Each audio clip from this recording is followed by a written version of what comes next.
These latest headlines from ABC15 are sponsored by Lerner and Rowe Injury Attorneys. One call, that's all. Hello, Megan Thompson with your top stories from ABC15 Arizona, and it is Election Day. ABC15's Ben Brown and Garrett Archer giving us a breakdown of everything you need to know.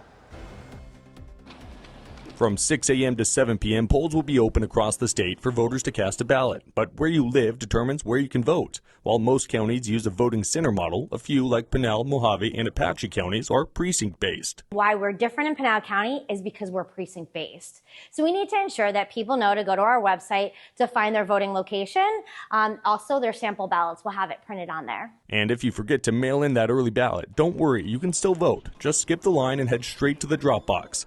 For those casting a ballot in person, you must show identification at the polls, such as a driver's license or 2 items like a bank statement and utility bill with your name and address.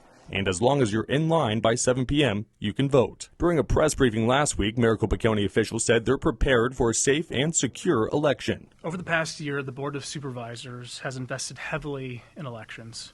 More than $15 million in new money towards processes and equipment that directly impact the efficiency and security of our operation.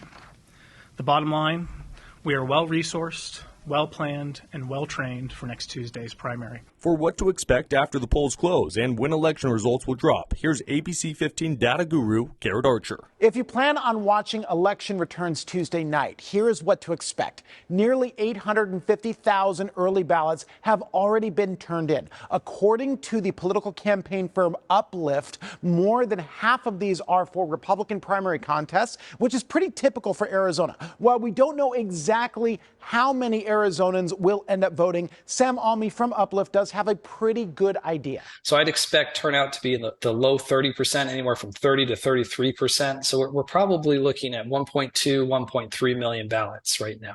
So the reason we know this, Arizona primaries are remarkably consistent from year to year, and turnout is up. According to the data, 10 years ago, about 1 in 4 Arizonans cast a ballot in a primary, but Tuesday it will probably be at or above 1 in 3. Now, about the election results themselves, the first and by far the largest batch of ballots will come in at 8 p.m. The batch includes all early ballots returned prior to this weekend, and after 8 p.m., we get voters who stood in line at a vote center and had their ballot counted on site. The first of these in Maricopa may take about an hour or so to show up and will go on probably into the very early morning.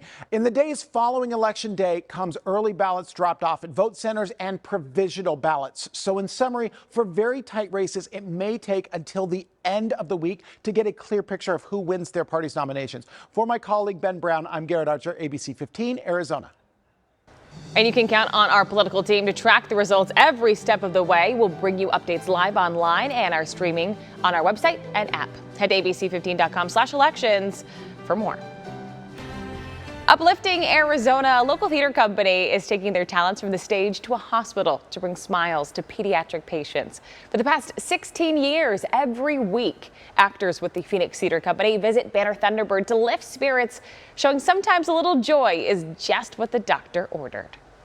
Our main mission is to engage their imagination, and that's a tool that sometimes in this kind of stressful situation they forget they have. What we do in that room is really transform a mindset. Over the years, they've been able to deliver smiles to thousands of kids all across the valley. Time for that most accurate forecast. I'm meteorologist Iris Hermosillo. We reached my forecast high of 109 yesterday. Today, back to 110, and most days the rest of the week will be at 110 plus as we not only wrap up the month of July, but head into the new month of August too. So this heat not easing anytime soon. 110 for Phoenix, 111 out at Lake Havasu, upper 90s in Sedona and in Page. We could make it back into the hundreds though in spots like Winslow. A lot of cloud cover today as we'll see some storms in southeast Arizona to start the day, and those storms as they fizzle out will send cloud cover our way. We'll see partly cloudy skies, but don't expect any rain today as that storm potential is below 10%. We may see a few storms pop southwest of the valley, but at this point it looks like the valley stays dry. Then those storm chances start to go back up tomorrow, and it looks like through the weekend we'll see about a 10 to 20% chance for storms. No sure bets, but at least a slight chance for storms again starting tomorrow as temperatures heat up near 112 to 113 this weekend. For the latest headlines, weather, and traffic, head to abc15.com or download the free ABC15 mobile app. These latest headlines from ABC15 are sponsored by Lerner and Rowe Injury Attorneys. One call, that's all.